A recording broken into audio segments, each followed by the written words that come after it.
అయోధ్య రాముల వారిని తలుచుకోకుండా ఉండలేము. అలాగే అయోధ్య పూజా సామాగ్రి కూడా వాడకుండా ఉండలేము. అయోధ్య పూజా సామాగ్రి వాడండి, మీ పూజని పరిపూర్ణం చేసుకోండి. డీలర్షిప్, డిస్ట్రిబ్యూషన్, హోల్సేల్ కై సంప్రదించవలసిన నంబర్లు 22 నుంచి అసెంబ్లీ 10 రోజుల వరకు సెషన్స్ నిర్వహించే అవకాశం.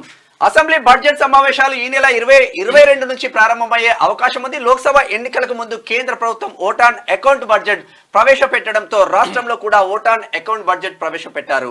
కేంద్ర ప్రభుత్వం ఈ నెల 23న పార్లమెంట్ లో పూర్తి స్థాయి బడ్జెట్ ప్రవేశపెట్టనుంది. ఈ నేపథ్యంలో అక్కడి నుంచి రాష్ట్రానికి వచ్చే నిధుల లెక్కల ప్రకారం రాష్ట్ర సర్కార్ కూడా ఫుల్ బడ్జెట్ ప్రవేశపెట్టేందుకు సన్నాహకాలు ప్రారంభించింది. ఈ నెల 22 లేదా 24న బడ్జెట్ సమావేశాలు ప్రారంభించి కనీసం 10 రోజుల పాటు నిర్వహించాలని భావిస్తున్నారు. మరి కాక వస్తాడా?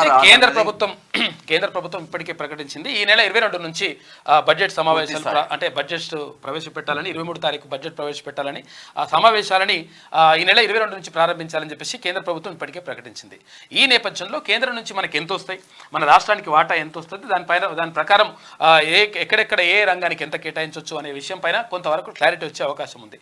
ఆ తర్వాత ఈ నెల 24న రాష్ట్ర ప్రభుత్వం కూడా అంటే అసెంబ్లీ సమావేశాలకు వెళ్ళాలని చెప్పేసి నిర్ణయం తీసుకుంటున్నట్టుగా వార్తలు వస్తూ ఉన్నాయి. తర్వాత 25వ తేదీన బడ్జెట్ ప్రవేశపెట్టేటువంటి అవకాశం కనిపిస్తూ ఉంది. అంటే ఇక్కడ 23వ తేదీన అక్కడ కేంద్ర బడ్జెట్ ప్రవేశపెట్టిన తర్వాత వాళ్ళ కేటాయింపులు దాన్ని బట్టి ఇక్కడ రాష్ట్ర బడ్జెట్లు కూడా మార్పులు చేర్పులు చేసుకొని కొంతవరకు ముందుకు తీసుకెళ్లాలనేటువంటి ఉద్దేశంతో ప్రభుత్వం ముందుకెళ్తా ఉంది. కాబట్టి 24వ తేదీన ప్రధానంగా అసెంబ్లీ సమావేశాలు ప్రారంభమయ్యేటువంటి అవకాశం మాత్రం కనిపిస్తుంది.